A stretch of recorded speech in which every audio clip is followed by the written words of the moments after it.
The Heat were facing the Bucks on Monday night and were on the verge of a blowout until Tyler Herro and a group of reserve players fueled a furious comeback in the fourth quarter, but the effort fell just short as Miami drops to 1-3 on the season. Is something wrong with Jimmy Butler? We break down the game and answer your questions in today's episode of Locked On Heat.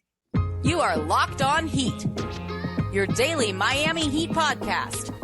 Part of the Locked On Podcast Network, your team every day.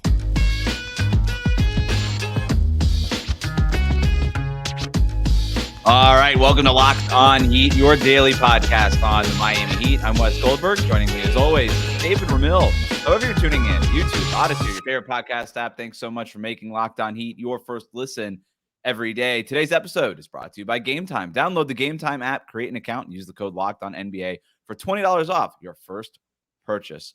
Recording this Monday night after the Heat lost to the Bucks 122-114. They were down by as many as 25 points, but outscored Milwaukee 41-25 in the fourth quarter and cut the deficit to within 6 in the final 30 seconds.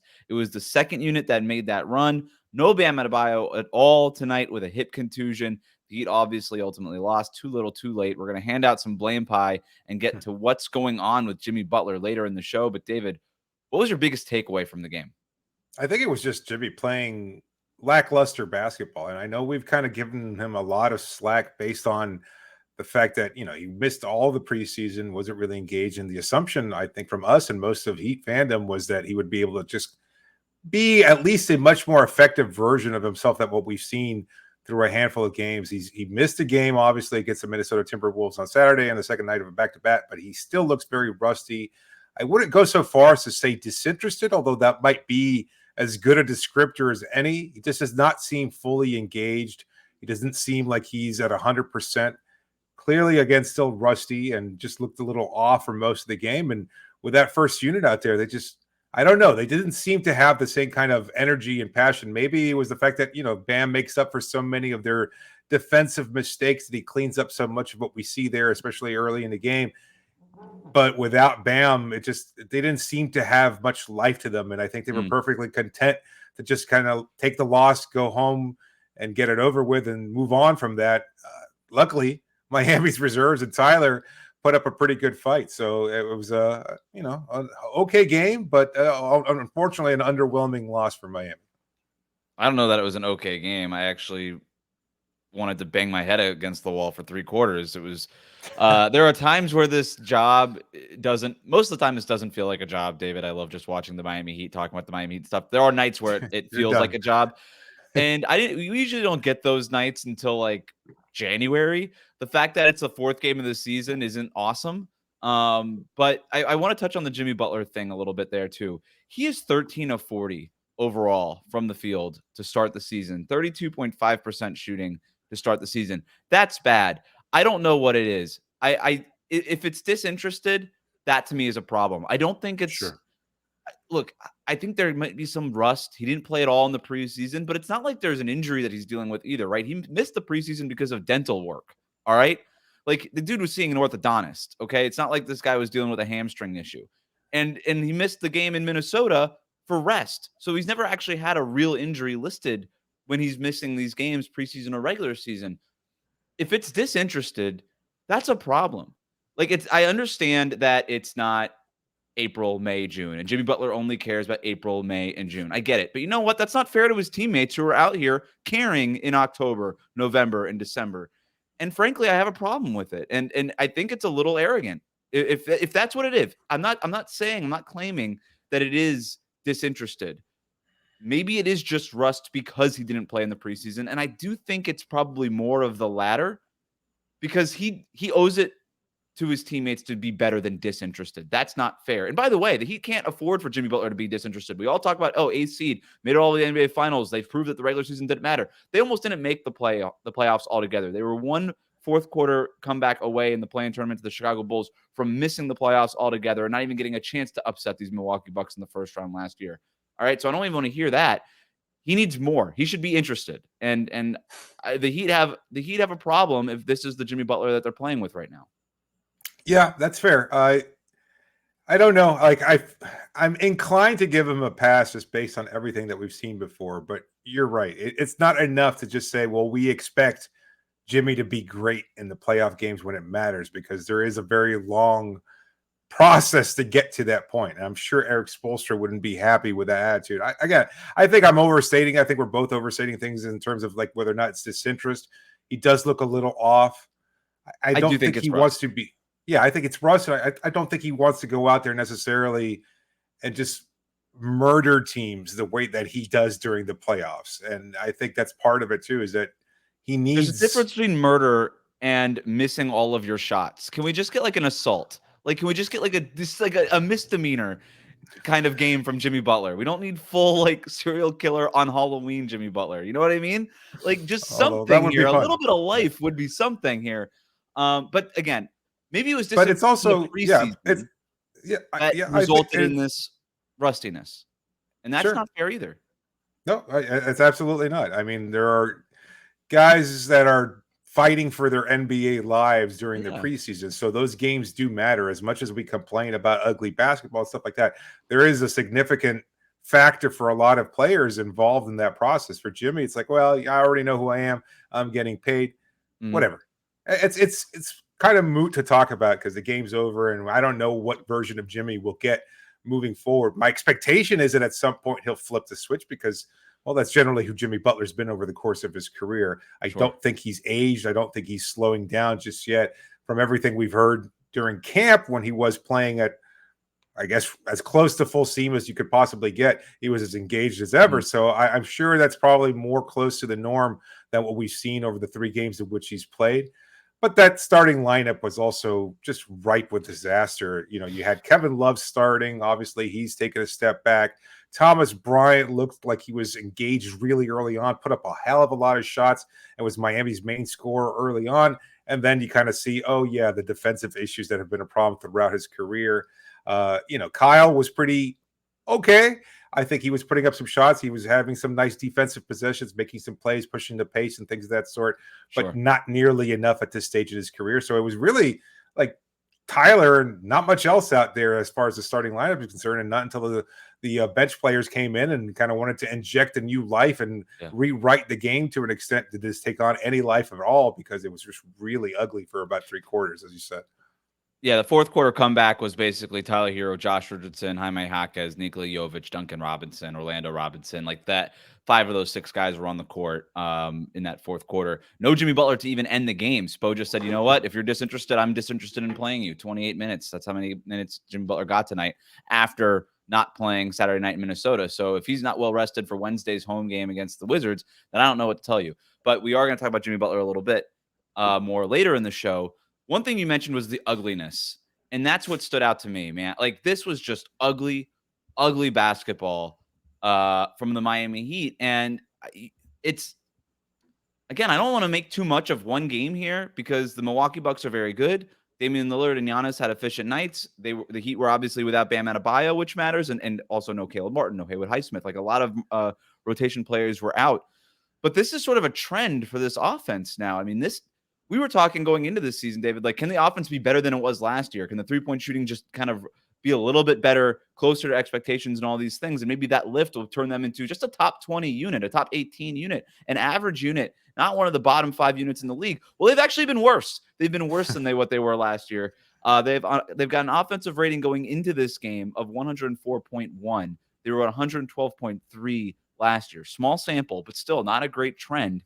And that offensive rating is going to come down after this game. Their pace at 97.8, one of the lowest in the league, and I think that's going to come down after this game. 8.6% of their points come in the mid-range, which is a lot, and higher. 7.4% of their points were in the mid-range last year. This team is like allergic to shots at the basket or from three-point range. 31 three-point attempts per game this year on average coming into this game. They took 34 tonight only because they had to in the fourth quarter to just try to get back into this thing. If it was up to them, they would have taken less than 30 tonight. They averaged 34.8 attempts from three-point range last year. So all those markers that we look at in terms of judging efficient offense and just like aesthetically pleasing offense, like fun basketball, all the markers are down. And so I think we have a problem going on, and it's something that the Heat need to figure a way out to correct. But We're going to hand out some blame pie coming up in the next segment. But first, David, tell listeners about our sponsor. Today's episode is brought to you by FanDuel. Score early this NFL and NBA season with FanDuel, America's #1 sportsbook. Right now, new customers get $150 in bonus bets with any winning $5 moneyline bet. That's $150 even if your team wins. If your team wins, excuse me. If you've been thinking about joining FanDuel, there's no better time to get in on the action. The app is easy to use. There's a wide range of betting options, including spreads, player props, over-unders, and more. Go visit FanDuel.com/LockedOn and kick off the NFL and NBA season. FanDuel, the official partner of the NFL and NBA.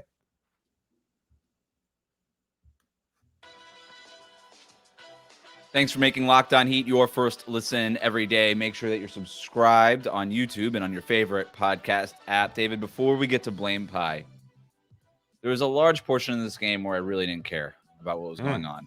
It was boring. It was bad basketball. It was ugly.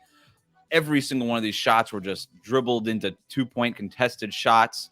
Tyler Herro was the only one doing anything with any sort of efficiency. He had 35 points on 12 of 21 shooting, got to the line 10 times, made 9 of those free throws.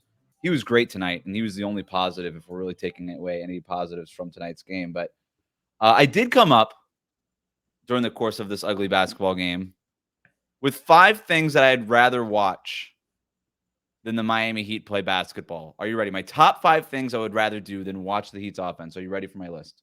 Sure. We're starting at number 5. It's number 5 being the thing that I would most want to not do, or most want to do. Yes, sure. Number 1 is the worst thing. Number 5 is the least worst thing. All right, number 1. Read Britney Spears' new memoir.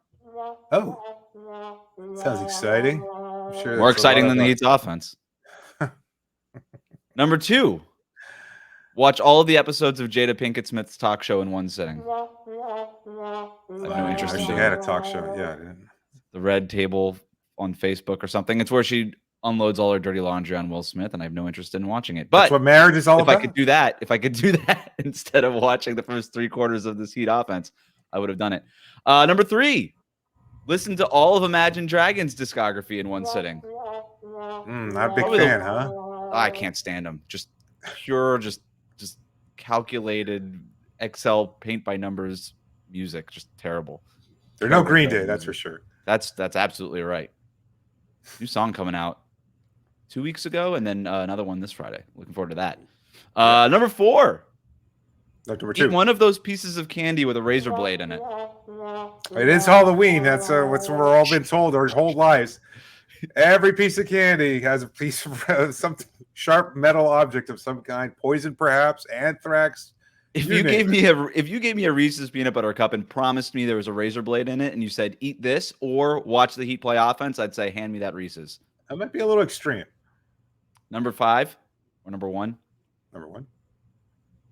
The top thing I would rather do than watch the Heat's offense is trade for James Harden. Saw that one coming.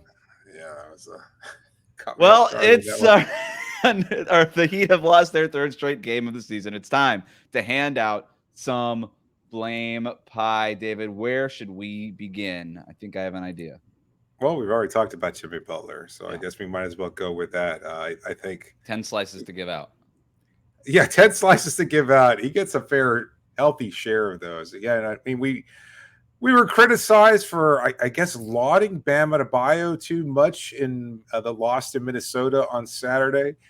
But I think that we can flip that script just as easily. Without Bam there, you would think that Jimmy would take up the scoring load, that he would show a little bit more, I don't know, just a big game against, if not a rival. Let's be honest. The Milwaukee Bucks are a rival after everything that's happened in the playoffs over the last few years.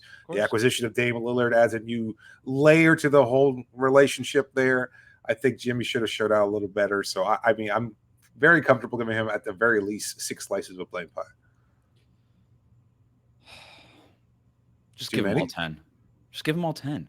I don't even know who else to give him to. Like, that's the thing. Like Lowry, actually, you mentioned him before. This might have been his best game of the season. It's not saying much. 8 points, 4 assists, 4 rebounds, but at least he took 5 3-pointers. Tyler Herro played great. Thomas Bryant didn't have a great game, but that's okay. He's the backup center. Orlando Robinson came in, and I actually thought played pretty good defense on Giannis in particular. Thomas's defense was part of the problem, I think. So he could get a slice for that. Kevin Love is Kevin Love at this point. I mean, so it was one of 6, 1 for 5 from 3-point range, 5 rebounds. That's problematic, but you don't have many options. It wasn't great. I mean, if you want to give one slice to Kevin Love, one slice to Thomas Bryant, I guess, like, I'm okay with it. And we can give 8 to Jimmy Butler. But again, like, if Jimmy comes out and just gives some modicum of effort and plays a decent game, you bench Thomas Bryant, who's a reserve anyway. I don't know what the expectations could be for him because you have Orlando Robinson. Okay, this other center is playing better. We can move him into the rotation, which is basically what they did. Orlando Robinson played more minutes than Thomas Bryant tonight. Kevin Love only played 18 minutes tonight. You could have moved him out, played more Jaime, played more Nikola Jovic, played more Josh Richardson, all these other guys.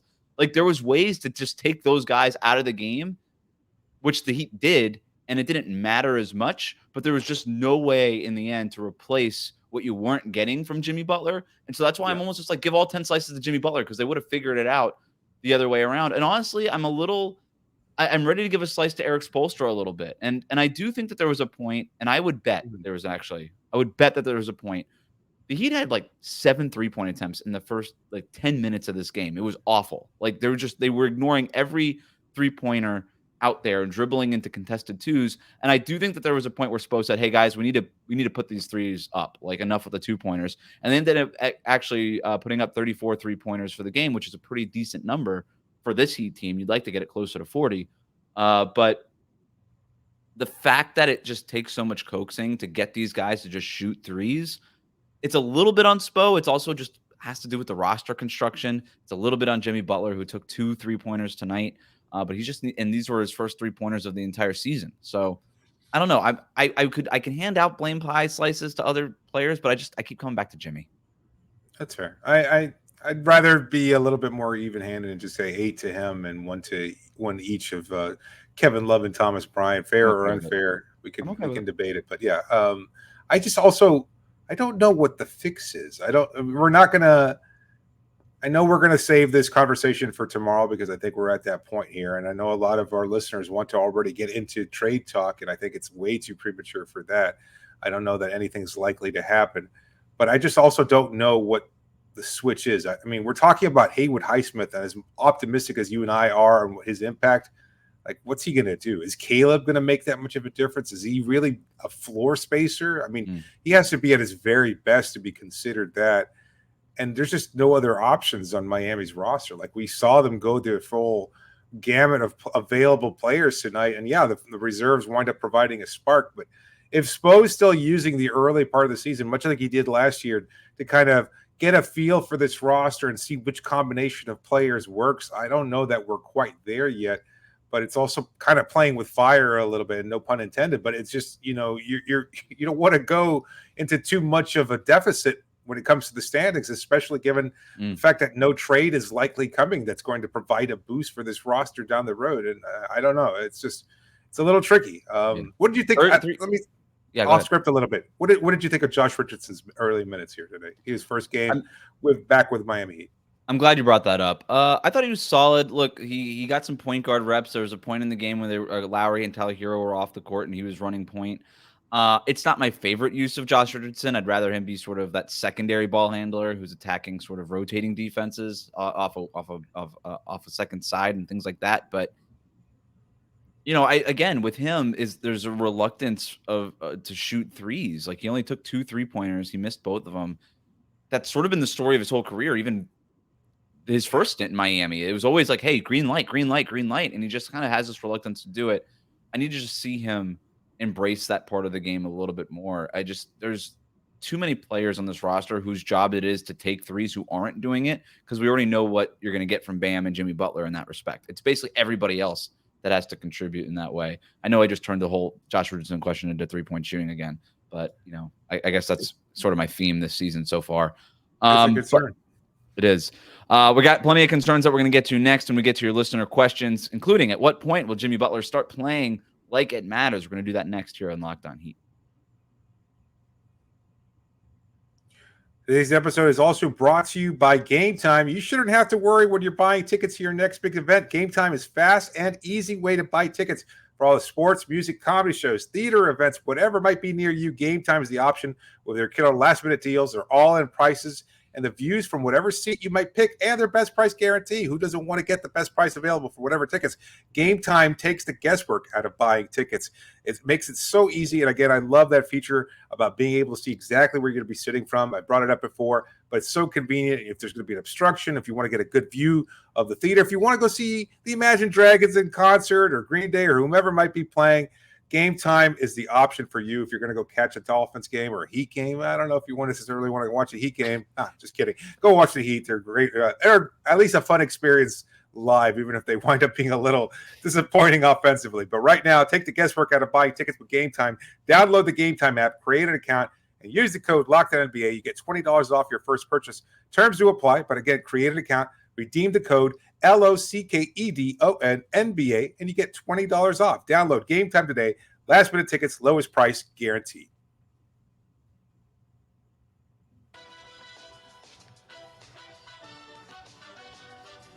Thanks for making Locked On Heat your first listen every day. Make sure you're subscribed on YouTube and on your favorite podcast app every day.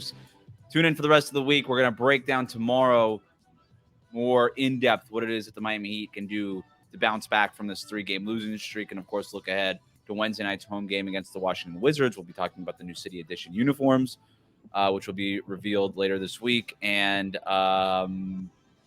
what the Heat could do to win some games here.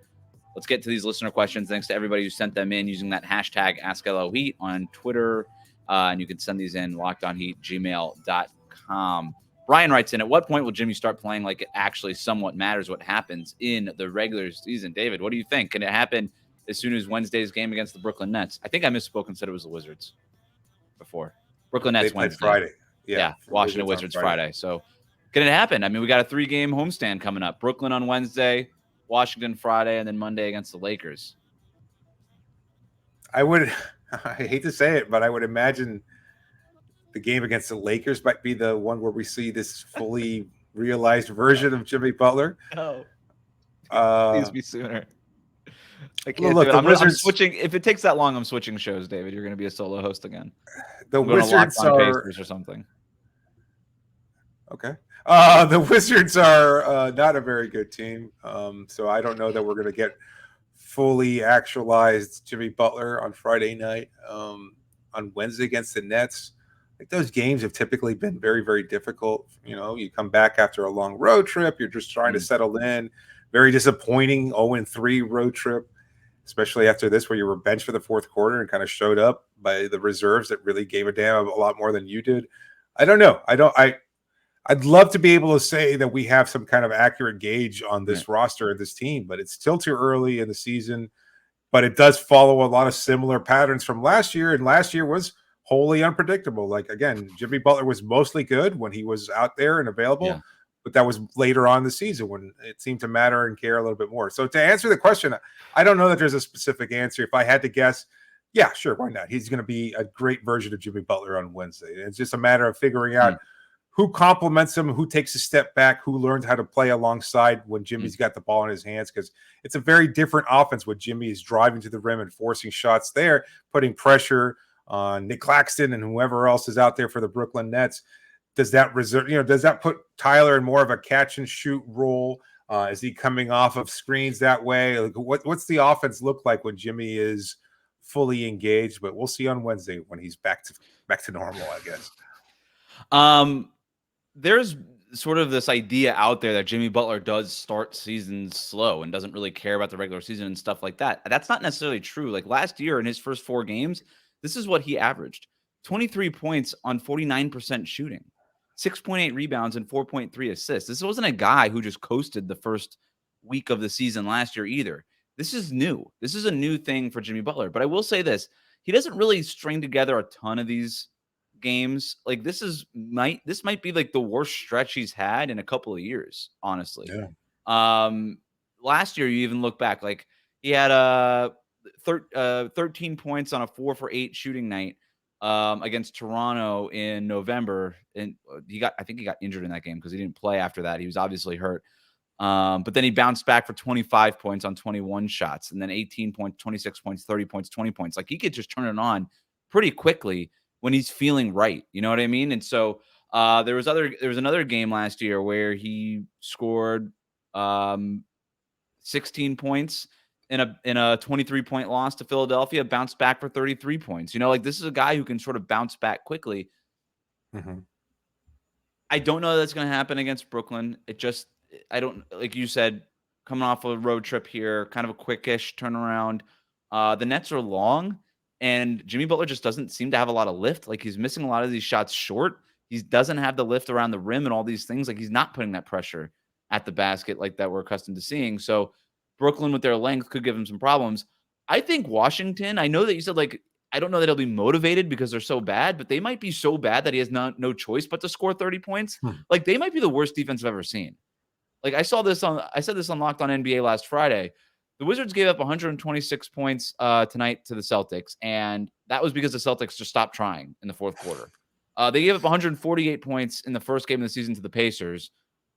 Their defense is horrible. Like, literally, Jimmy Butler might just fall into 30 points in that game. So hopefully that's one that could be a get right. Now you jinxed everything. Like, if Miami has shown anything, it's the ability to pull defeat out of the jaws of victory. I don't know. If they lose to the Wizards, if they play down to that competition, that's I'll pull a Mike Mad Dog Russo and I'll retire. I'll do it.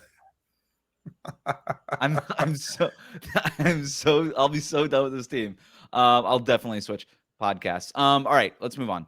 Steve writes in, why do Heat fans keep we should make a little wager about that. What, you think? I don't want to. What, are you going to bet that they lose to the Wizards? We talked about that. We saw one of our fellow Locked On hosts to engage in an unholy amount of hot sauce. I don't know if this is hot sauce worthy yet. Like, we might make this a recurring theme throughout the season. Just place random wagers where one of us has to take. Again, we'll buy 2 bottles of hot sauce. We'll make wagers on every game, and whoever winds up losing that wager has to imbibe a certain amount of hot sauce. If it means I get to die by the All-Star break, I'll be okay with it. We might just get an ulcer. I don't know. Go back to my list. Things I would rather do than watch the Heat play offense. I'd rather drink a bottle of hot sauce. Drink a bottle of the bomb. That's fine. I'll do that just fine. All right. In terms of the question, did I even read the question? Steve writes in, why do Heat fans keep poo-pooing Duncan's game and contract? This is monstrous by him. Do we see more lineups with him and Tyler as 3-point threats? Quickly, Duncan Robinson's line tonight. I already closed out of it. Solid. Pull it up here. You got it? Duncan Robinson, 11 points. 4 of 7 from the field, 1 of 1 from 3-point range, 2 of 2 from the line. So overall, +4 in his 26 minutes. But it was a big tonight's boost. Game against the Bucks? Yes. What am I looking at? All right. You sure? I got Duncan Robinson 6 of 10, 3 for 7 overall, 15 points.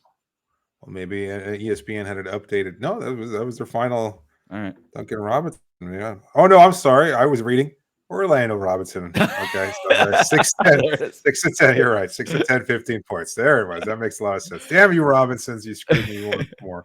All right. He's playing great this season, though. I think we can agree on that. Duncan? Yes.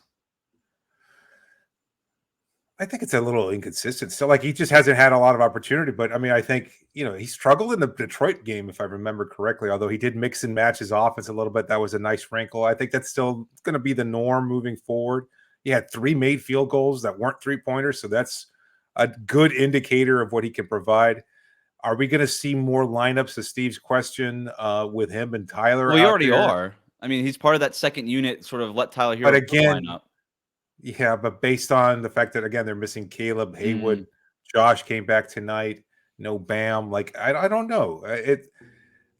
We haven't talked about Nikola Jovic really, but I mean, he continued again in the fourth quarter with Milwaukee taking the foot off the gas, but he looked really good in his play out there. I mean, pushing the pace again, creating opportunities, with, spacing the floor with his ability to push the team with a fast tempo.